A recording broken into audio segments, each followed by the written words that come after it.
আসসালামু আলাইকুম। Welcome to Anjuman's cooking diary. আশা করি আপনারা সবাই ভালো আছেন। আজকে আপনাদের সাথে শেয়ার করব একটি অসাধারণ পুডিং রেসিপি। পুডিংটা দেখতে যেমন সুন্দর, খেতেও খুব মজা এবং বানানো তো খুবই সহজ। প্রথমে নিয়ে নিব একটি কড়াই, এর মধ্যে নিয়ে নিব আমি 1 লিটার তরল দুধ। দুধটাকে আমি জাল দিয়ে নিব। চুলার আঁচটাকে মিডিয়ামে রেখে দুধটাকে অনবরত নাড়তে থাকবো। দুধটাকে জাল দিয়ে ঘন করে নিব। এরপরে এর মধ্যে দিয়ে দিব হাফ কাপের চেয়ে একটু কম চিনি।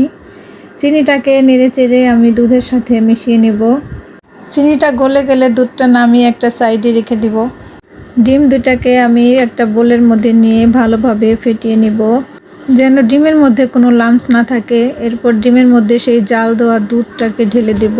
এবার ডিম আর দুধটাকে একটা হ্যান্ড উইক্সের সাহায্যে ভালোভাবে মেশাতে হবে।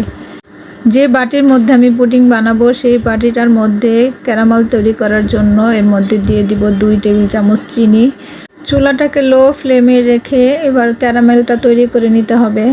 পুডিংটাকে আমি 3 লেয়ারে বানাবো, এর জন্য 3টা বাটিতে সমান ভাগে দুধটাকে ভাগ করে নিয়েছি। একটা বাটিতে আমি দিয়ে দিব সামান্য পরিমাণের রেড ফুড কালার, আর আরেকটা বাটিতে দিয়ে দিব সামান্য অরেঞ্জ কালার। আপনারা চাইলে আপনাদের পছন্দ মতো কালার মিশিয়ে নিতে পারেন। এরপর একটা হাঁড়িতে আমি একটা স্ট্যান্ড বসিয়ে নিব। এরপর দিয়ে দেব পর্যাপ্ত পরিমাণ পানি। সেই স্ট্যান্ডের উপরে বসিয়ে দেব আগে থেকে ক্যারামেল করে রেখেছিলাম যে বাটি, সেই বাটিটা।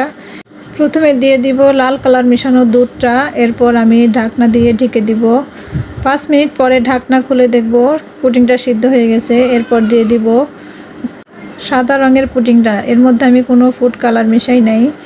এরপর আবার ঢাকনা দিয়ে ঢেকে দেব 5 মিনিটের জন্য। 5 মিনিট পরে ঢাকনা খুলে দেখব পুডিংটা সিদ্ধ হয়ে গেলে তারপর এর মধ্যে দিয়ে দিব অরেঞ্জ কালার মেশানো সেই দুধটা।